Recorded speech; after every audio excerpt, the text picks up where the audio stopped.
Locked On Texans, your daily Houston Texans podcast. Part of the Locked On Podcast Network, your team every day.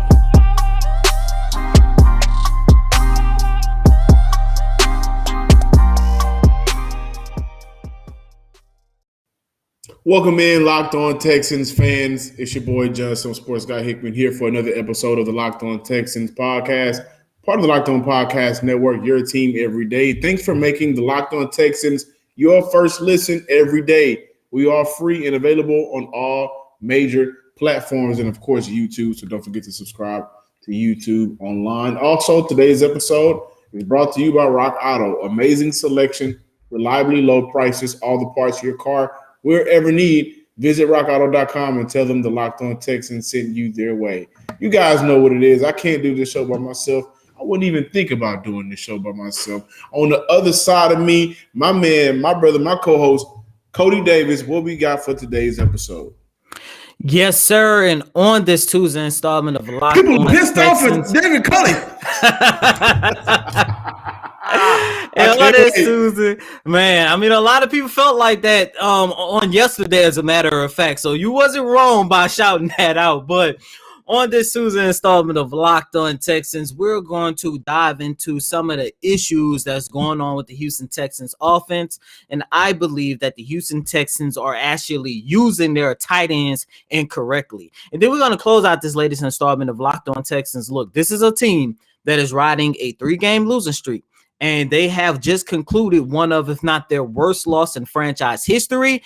But the Houston Texans are not giving up on the season. So we're going to talk about what we're going to go back to some things that they talked about during their media availability on yesterday. We had an opportunity to hear from David Johnson, and he had some very interesting things. I would like to say words of encouragement, but at the same time, I think they might be aiming the bar a little bit too high. But to get this Tuesday installment of Locked On Texans kicked off, ladies and gentlemen, as I mentioned on yesterday, we had an opportunity to hear from the Houston Texans following their 40-0 defeat coming at the hands of the Buffalo Bills. And we all know that rookie quarterback Davis Mills did not show up at all throughout the game. And the number one topic surrounding this team Not only did he not show up, he didn't show promise. He didn't show any reason for people to have faith in him. No, sir. And of course, with Davis Mills struggling, Tyrod Taylor still on the shelf. Jeff Driscoll is possibly going to be worse than Davis Mills. And we all know about the situation that's going on with Deshaun Watson. Everyone wanted to know whether or not the Houston Texans were going to bring in a quarterback, at least a quarterback that can hold this team together until the return of Tyrod Taylor. And ladies and gentlemen, I hate to say it, but the answer is no. On Monday morning, David Culley said that this team has had no talks about the possibility of bringing in an additional quarterback. He also said, in the middle of giving us an update on Tyrod Taylor, he said that the Houston Texans do hope to have Taylor back in the next couple of weeks. However, with Tyrod Taylor being on IR, the rule is that he must miss 3 weeks. Going into this game against the New England Patriots, this will be the third game that he missed. However, given the update that David Culley gave on yesterday, it lets me know that Tyrod, he's still dealing with this grade 2 hamstring strain, that he might not be available come week 6, the next game that they have, which will be against the Indianapolis Colts. John, listeners, Texans still not interested in bringing back another quarterback. Absolutely dissatisfying to hear. That's plain. Totally agree. And I'm looking it up right now. So if you guys can give me just one moment so I can make sure that I have it correctly here. Right now, Jacksonville is 0-4. Indy is 1-3. Houston is 1-3. And the Tennessee Titans are 2-2. Okay. Now, Tyrod Taylor wasn't expected to be back. He was expected to miss 4 to 5 games. So he's still right on track.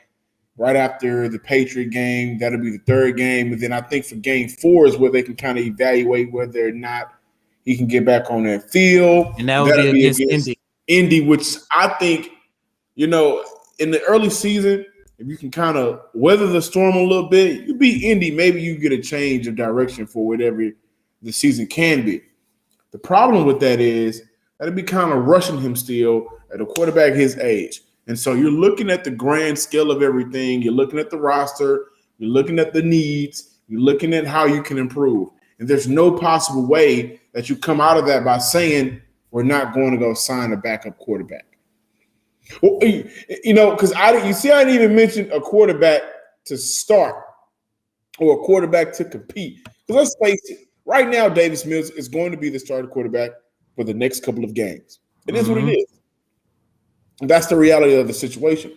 Also, the reality of the situation is not only are they not doing justice by how they're calling plays, but they're also not doing justice by not finding him relief.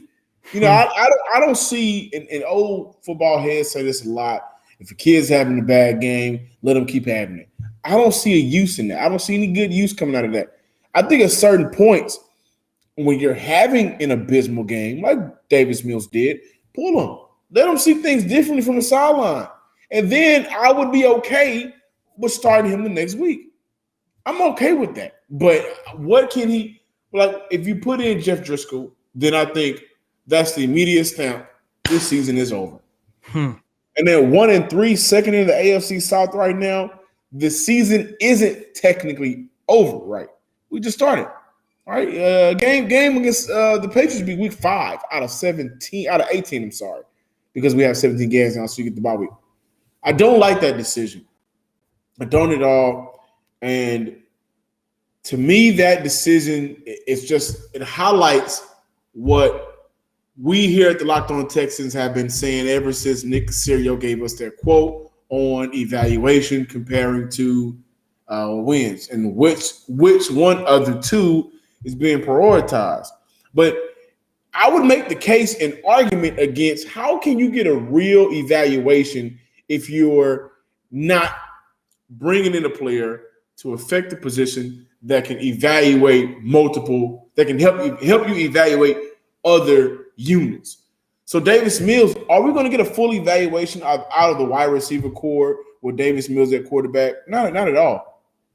Not at all. Because he's not going to have the opportunities to get Anthony Miller targets consistently, to get Brandon Cooks targets consistently, which he has, so I'm not going to mention him, but Brandon Cooks is his own man. We also brought in Chris Conley.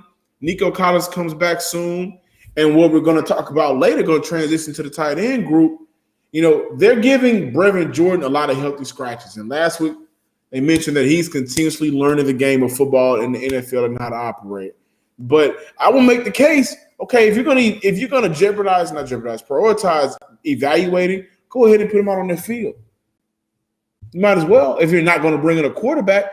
Guys, the idea of not bringing in a quarterback right now, when you're sitting at 1-3 with an opportunity, the New England Patriots ain't playing that great of football. Never mind what Chris Collinsworth is preaching on NBC. Never mind his GPA, Mac Jones' GPA. Never mind any of that. But right now, the New England Patriots are 1-3, just like the Texans. They're not playing great football. They will on Sunday because Bill Belichick will bring up a scheme that's going to hurt Davis Mills. But outside of that, they're not playing good football. Indy ain't playing good football. Okay, so this is still winnable.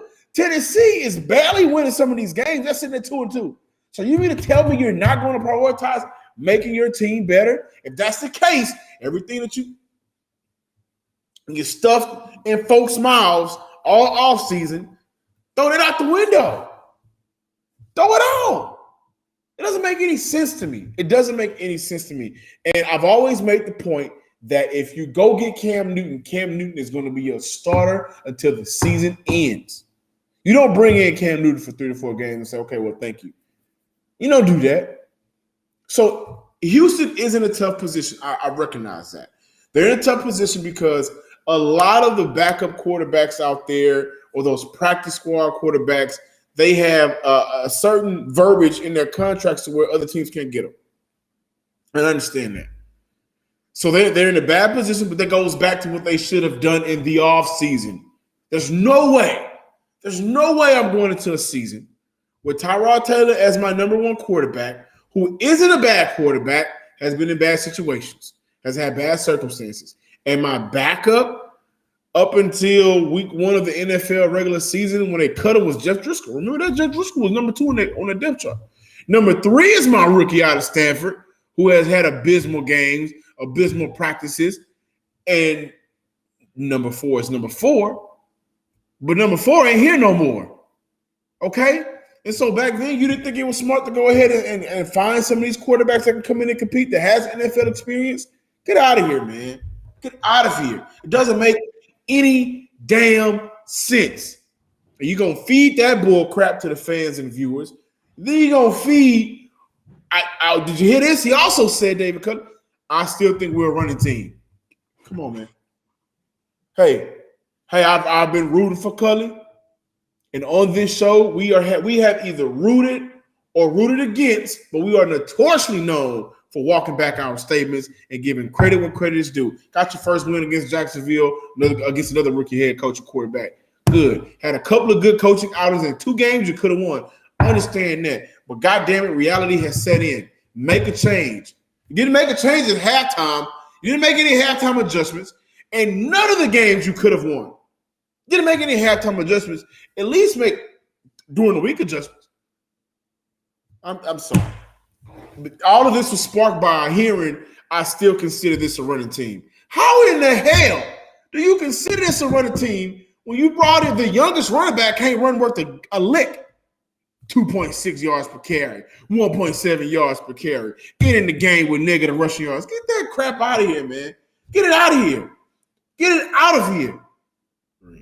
I'm sorry for the rant, but ladies and gentlemen, one thing I would not want you to do is bet money for the Houston Texans. You're going to lose every time. You're going to lose. But if you still want to bet money, win some extra money, need a trusted website that you can bet on sports, Bet Online is the only spot you should go to. Bet Online is the number 1 spot for all of pro and college football action this season. With a new updated site and interface, even more odds, props, and contests, BetOnline continues to be the number 1 source for everything football. Head to the website or use your mobile device to sign up today to receive your 50% welcome bonus on your first deposit. And don't forget to use promo code LOCKEDON to receive your bonus. BetOnline is the fastest and easiest way to bet on all of your favorite sports action. BetOnline, where the game starts now. Kobe! Welcome back, everybody. Thank you for making the Locked On Texans your first listen every day. We are free and available on all platforms. And continuing here with this Tuesday installment of Locked On Texans, John and listeners, before we start talking about the tight end, I see you are still kind of fuming over there, John. And I hate to say this, but I wanted to bring this to your attention and to the listeners as well. Yesterday, David Culley said, despite Davis Mills's struggles against the Buffalo Bills, he said that it never crossed his mind to make the substitution to bring in Jeff Driscoll. You can't just get up and walk away. We still have listeners. We still have listeners on Spotify. What? It never what? It never crossed his mind to bring in Jeff Driscoll despite Davis Mills' struggles. In the month of January, people are getting ready. Teams are getting ready to play NFL playoff football. For those of you on YouTube, you see the shirt. For those of you at home or listening in your car who don't see the shirt, I'm wearing a sorry I can't. I have plans for my couch. That's what Houston going to be wearing around January. Hey, y'all going to the playoffs? Sorry, I can't. I have plans with my couch. Y'all going to compete for a wild card spot when that was 17 games? Sorry, I can't. I have plans with my couch. Sad, I know. But at the end of the day, the Houston Texans are more than the issues that they have going on at quarterback. And John, 4 games into the regular season, more so after Tyrod Taylor went down, this entire offense has looked terrible. But I do believe one of the positions that we're overlooking, given the issues at quarterback, given the issues with the Texans' run game, has been how the Houston Texans are utilizing their tight ends. And John and listeners, I truly do believe that the Texans are not using their tight ends correctly. Why? Because in 3 of their first 4 games, this is a tight end group that has not been great. And this was brought to my attention because throughout it seems like the Texans' history, they always have had the ability to have an effective tight end group. However, on the flip side, when you take a look at the Houston Texans tight end core in 2021, they are using them extremely wrong because first and foremost, the Texans want to use their tight end in helping with their run blocking, which means that they are depending on Jordan Akins to be one of their primary blockers to help out the front 5. And John and listeners, that is an awful game plan because as great and as good as Jordan Akins has looked ever since he came to this organization, he has never been a tight end who could be used for his blocking. As a matter of fact, so far this season through the first 4 games, Jordan Akins has averaged a combined blocking grade, according to Pro Football Focus, of 35.2. Jordan Akins is at his best when he is used as one of the primary pass catchers in the passing game. In 2021, 4 games in, Jordan Akins has only recorded 53 yards and 6 catches. Want me to tell you how many receiving yards Jordan Akins was able to record last year? 4 games in, this guy already had a total of 168 yards on 14 catches. They want to use Pharaoh Brown as that versatile pass catcher, but Akins is at his best when he's the pass catcher. And by the way, I don't understand why they're utilizing Jordan Akins as an additional blocker when Pharaoh Brown is at his best when he is blocking and helping out that front 5. Pharaoh Brown has a Pro Football Focus grade blocking on average right now of 70.1. And the worst part about it is Jordan Akins has been used more so as a run blocker, as a pass blocker than Pharaoh Brown as of right now. Let me give you guys some numbers really quick that I was looking up briefly. Right now, the Houston Texans tight ends, if my calculations are correct, they're averaging just a little bit over 3 targets per game. 3 catches per game. They're not using them correctly. They just want to use them as pass blockers or run blockers. I want you guys to hear what I'm saying. No, I apologize. They're averaging a little bit over 3 targets per game combined. 2 tight ends are getting an average of 3 targets per game. They're also averaging combined only 38 yards per game. I'll give you guys a little bit of insight of that. Right now, Pharaoh Brown is 31st in the league of tight ends, yards per game, and Jordan Akins is 38 yards per game. There's other teams in this league that are able to get more production out of one player than Houston has been trying to get out of 2 players. And why is that? Well, I think Pharaoh Brown is a good player, by the way. You and me both. I think that Pharaoh Brown fell into the position that Darren Fells did. Gave us a really good year last year. We're going to bring you back and expect the same thing this year.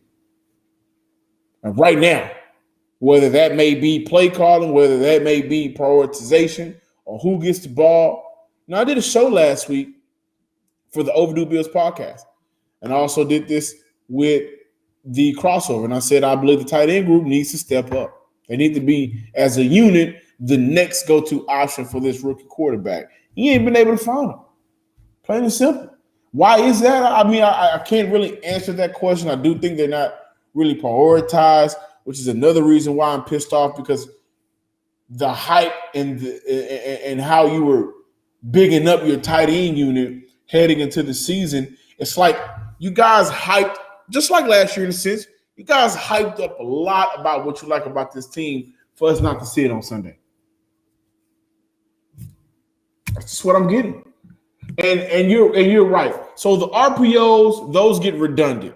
It gets redundant. It got redundant when you had Deshaun Watson. So how do you think it is now in the offense that doesn't feature Deshaun Watson? Okay. I do think when Tyrod Taylor comes back, we will see more of a production from the tight end group. But I also have another issue. Maybe Jordan Akins should not be one of those line down tight ends. Maybe Jordan Akins should be spread out a little bit more. Maybe Jordan Akins. And let me see what Jordan Akins, his 40 time. Let me check that out. I want to see what Jordan Akins' 40 time is. But maybe he should be used more so as a pass catching tight end than what you've been trying to establish him as since he came into the league. And that is my whole entire point, John. Like, I don't understand what the Houston Texans are doing with this offense, especially knowing that Tim Kelly, a guy we gave a lot of praise and a lot of credit to, especially how he was handling this offense through the first, 6 quarters. I don't understand why what are they doing with their tight ends. Plus, by the way, if you're going out there on the field with a rookie quarterback in Davis Mills, why not utilize Jordan Akins as a pass catcher to give him another reliable option to throw to? Absolutely. It doesn't make sense. Absolutely. And not only does it not make sense, it don't make sense. I don't even know. Y'all see that? Y'all see Jameis Winston when he said, well, like my coach said, what my coach said. My coach said, you strong, and I said, we strong. We're going to be strong together. It's something like that. But, I look at it like the most production you've ever gotten out of Jordan Akins has always been when he's able to really get out there and make a move with the ball and catch it. Get him out. Once again, I'm sorry to cut you off, but 4 games into last season, he had 168 yards on 14 catches. Right. And he averaged 11 catches, 11 yards per catches last year, almost 12 the year before that. Right. This year he's under 9. Okay, it hasn't been with a fumble. Only like I said, 6 catches off 10 targets in 4 games.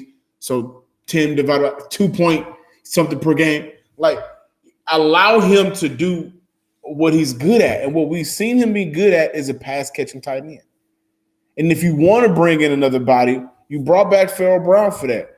You also have Stephen Auclair. I thought he did a decent job of blocking in the Jacksonville Jaguar game. I thought he did. You also have Rex Burkhead, who should be an option to really help chip block on some of these plays. Jordan Akins is not one of those down blocking tight ends, and he's never has been. He's been getting better at it since he came into the league. But use his ass a part of that wide receiver core, especially considering Nico's still out, Danny's still out. And Chris Collins ain't paid off worth the damn. Get somebody else's hands around that ball, man. I'm sorry this evening. Today, guys, I just. You know what, John and listeners? The worst part about it is we are only 4 games into the season. 4.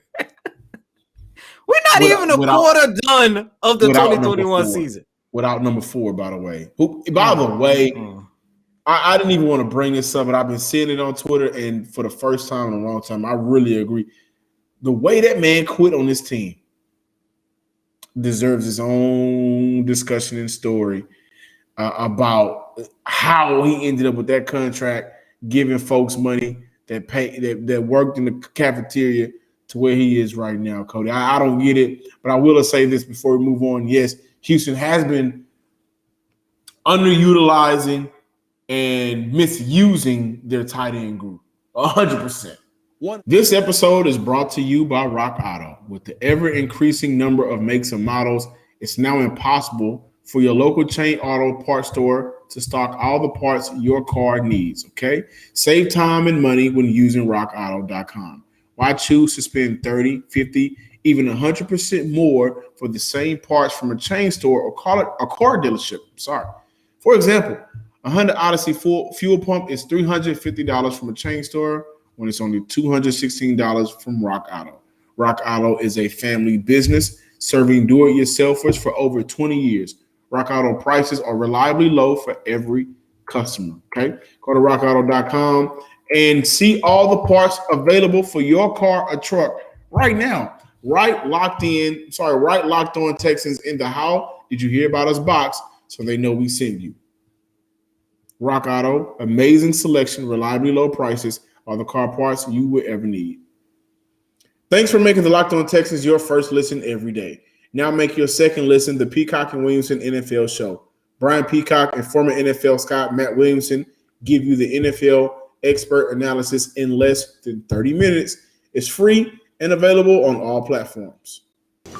Mood is still high, especially with, we're still early in the season, and our conference isn't doing well as a whole, so we still got a chance. The biggest thing is just winning your conference and then going from there. So I feel like it's still early. We still have a lot of hope. Everyone's still positive. And like I said, the biggest thing is just watching film and trying to correct it. That was David Johnson on Monday. I had an opportunity to ask him what was the mood of the locker room following a 40-0 loss to the Buffalo Bills. And of course, as expected, you don't really expect these players and these coaches to really tell you what's actually going on. And whether you want to believe him or not, and ladies and gentlemen, I don't believe him, there is still some type of hope for the season. And later on during his media availability, David Johnson got into how, yes, Sunday's loss was bad. This is a team that's riding a 3-game losing streak, but you got to keep in mind that we are only 4 games into the season. We saw how good this team looked when everyone was healthy. Plus, and John, this was something that you alluded to, that the whole entire AFC South has been terrible. The Tennessee Titans, they are sitting at 2-2, and they are really falling short of the high expectations that I had for them. The Indianapolis Colts, they look bad, and we think things are looking bad in Houston. I don't know what the hell is going on down there in Jacksonville, but well, you mean with Urban Meyer getting dances? Yeah, we don't know what's going on with that situation, but he should have been on the couch. But I say all that just to say David Johnson did say that despite how bad things look right now, that when healthy, he does see this team as a playoff caliber team. And even though it sounds crazy, and no, I do not believe that this is going to be a team that's going to be able to win the playoffs, he did say all they have to do is win their division. And John, hearing David Johnson say that, looking at the reality of the situation with the Texans quarterback, this is what makes me frustrated, because given how bad everybody has talked about this team, given how bad Deshaun Watson has quit on this team, we're going to talk about that on tomorrow. Nick Caserio should be doing everything possible to say, okay, we know how good this team is when we had at least a decent quarterback. Why not go out and sign a decent quarterback that can keep your head above water until Tyrod Taylor comes back? It's just, I hate to say this, and I probably make this the title of the show. It doesn't make sense. They are literally, despite sitting at 1-3, they are still number 2 in their division. And like I mentioned, do you know what this would do for this organization if they went out and at least competed for a wild card spot? They still have hope in this season, but it seems like management and the most important people to this organization, Nick Caserio, Jack Easterby, I hate to say it, David Culley, they are failing not just a rookie quarterback in Davis Mills, but the whole team in general, because you can see that this is a team that want to go out there and compete. Absolutely, Cody. And let me say something real quick. As of right now, the Texans only have 2 teams remaining on their schedule with winning records. That's the Rams. That's the Cardinals. That's the Rams. That's the Cardinals. Right now, two teams. Okay. And a lot of these other teams, I'm looking at their schedule right now. The Dolphins sit at 1-3, Titans 2-2, Jets 1-3, Colts 1-3, Seahawks 2-2, Jacksonville Jaguars 0-4, Chargers. I'm sorry, they are also 2-1. They play yesterday against they play tonight against the Raiders.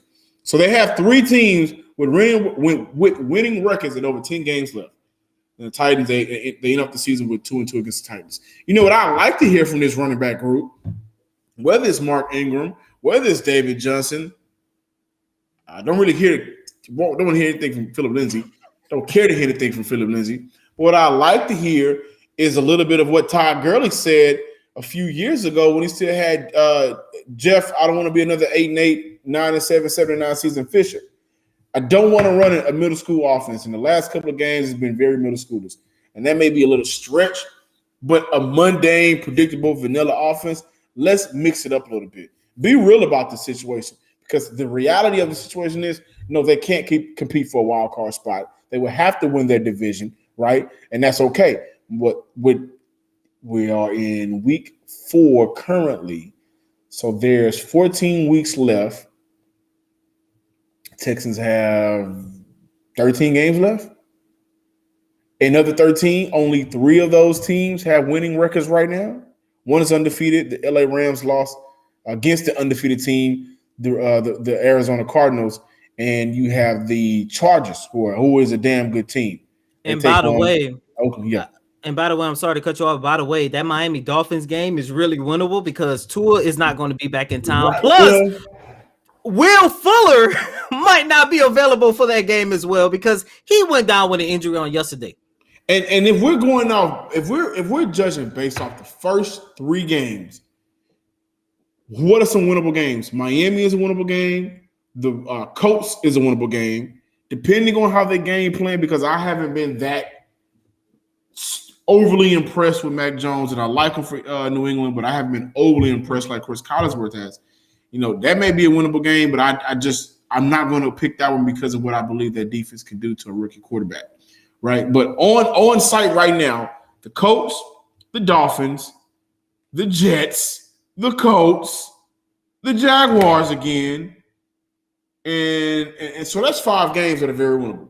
What a toss-up. You may get one out of Tennessee, may be able to squeeze one out of the Seahawks because right now they don't look as stout as I thought they would. Overall, what I'm saying is David Johnson is right. With 1-3 second in your division, I think in order for them to make a real push, they have to win the division. I just don't think that's high on their priority list. The playoffs is not on the priority list for Houston Texans. But you had 3 teams with winning records out of 14 games left. 13 games left. So David Johnson's right.